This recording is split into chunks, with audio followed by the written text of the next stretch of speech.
order to prepare a meal for the iguana, you'll need 1 to 2 hours of time, preferably a glass of champagne to relax, and various fruits and vegetables, a large mixing bowl, a large cutting board, and a plate to place various items on as you prepare them. Today we will be making approximately 10 days worth of food for this 2-year-old juvenile red iguana.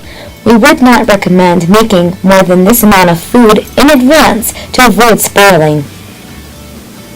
The first ingredient that we will be preparing today is collard greens. Leafy green vegetables should make up approximately 70 to 75% of your iguana's diet.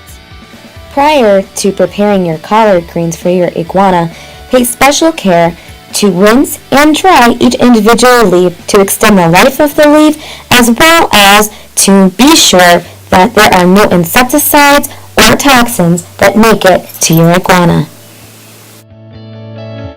Pay special attention to the middle vein in the center of the leaf.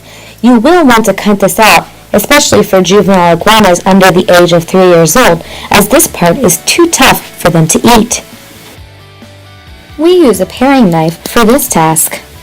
The general rule of thumb for cutting collard greens is to ensure that the pieces are no bigger than the space between your iguana's eyes.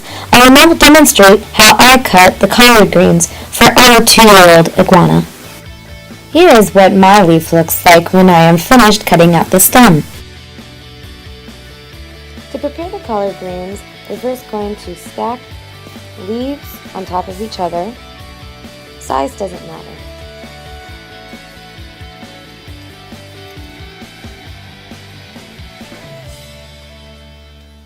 After stacking between 3 to 10 leaves, you're going to then fold the leaves in half.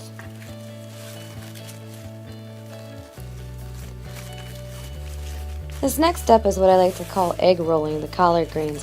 You're going to go ahead and roll them all the way up until you have kind of an egg roll shape. And then you're going to chop them.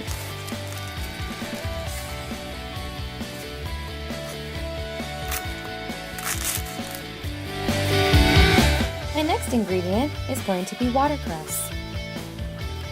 With a paring knife, simply separate the stems from the leaves. You will still have some stems left over. You want to make sure to get as many as you can. Next, let's use some green beans. To prepare the green beans, you're simply going to cut off the end of each green bean and then cut it into edible slices.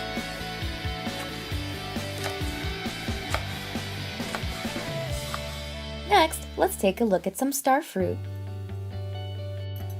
You can commonly find star fruit at your local international food mart. Star fruit is commonly called star fruit. Well, as you can see, it looks like a star when it has been cut. Now chop the star fruit into edible sized pieces, taking care to try and avoid the middle where the seeds are. Next, let's prepare some cactus leaves, otherwise known as prickly pear. Be sure to separate the bottom of the cactus leaf from the stem. Next, we are going to take the cactus leaves and slice them into thin slices, and then we are going to slice them horizontally to give them a dice effect.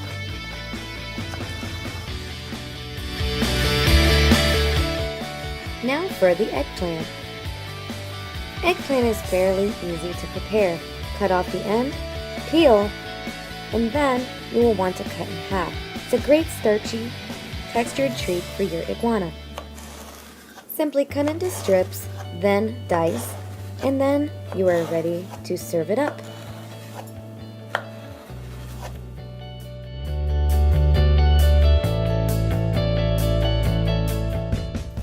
Butternut squash is another great staple vegetable. For this task, I bought pre-cut butternut squash, so you will need a plate, and then you will just assort them onto the plate. Next, we are going to take some water, pour it onto the plate, and then we are going to place it in the microwave for approximately 3 minutes. When taking the plate out of the microwave, butternut squash tends to retain heat, so use caution.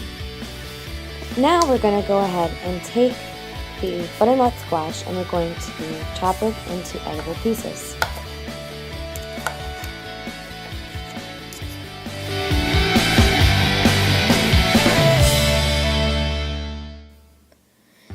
for the red bell pepper. Red bell peppers are a great choice for accentuating color, especially in my red iguana. First, you're going to want to take the red bell pepper and take out its core. This will include the centerpiece that I'm cutting out now, as well as any seeds that you find. This is generally a simple task, again, done with a paring knife.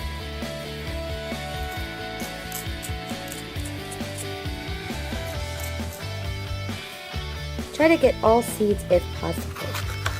Next, we're just going to cut this in half to make sure that I've gotten all of the seeds out.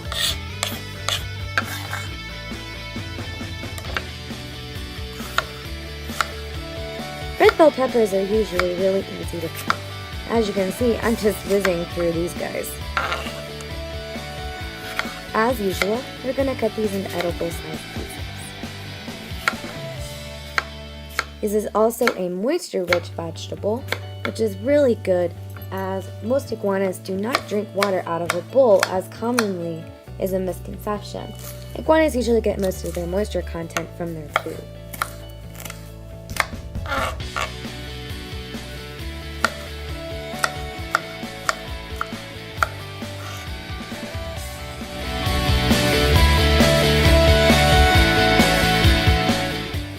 My iguana's most favorite fruit is mangoes.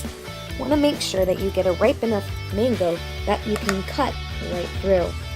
I am still not the greatest at cutting mango. As you can see, I cut it quite messy. This mango was pretty ripe, but probably could have stood another week or so of ripening. In effort of time, there is enough meat on this for my iguana. Just be sure that you remove the skin and then cut the meat into edible sized pieces for your iguana.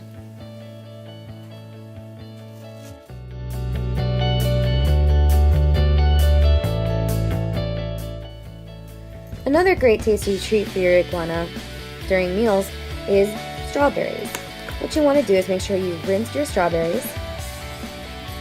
And now we're going to take the strawberries and we're going to cut the stems as well as the caps off of these strawberries.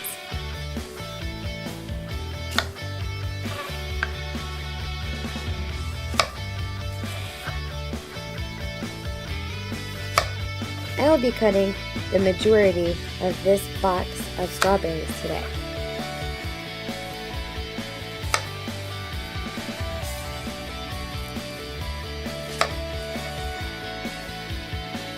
Now, as usual, I'm going to go ahead and chop all of these strawberries into edible sized pieces.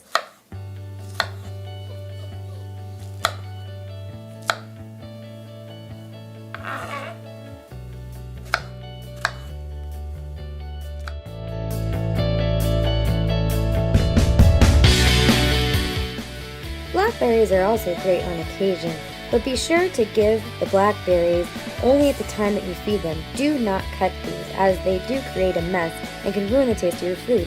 Next, we're going to get some Ziploc baggies and start distributing the food into each bag. I've assorted 10 bags, of which we're going to start filling with the collard greens for the first part of it.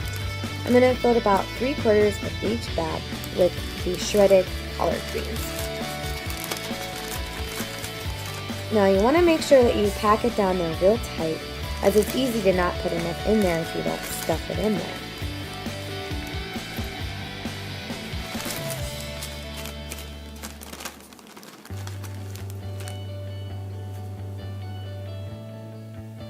Now we're going to start putting proportionate amounts of each of the other ingredients into the final 25% that is left. It looks like there's a lot here. There's only enough space for a little of each.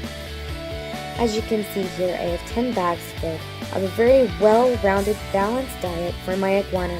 I keep this stored in our refrigerator, which we tend to keep a lot colder. That way, it keeps. A well-balanced diet and a varied diet is the most important part of iguana ownership. It is important to make sure that they have an attractive, colorful, as well as nutritious amount of food to keep them healthy and happy. I hope you found this video informational. as well as a list of helpful ingredients that will help your iguana grow.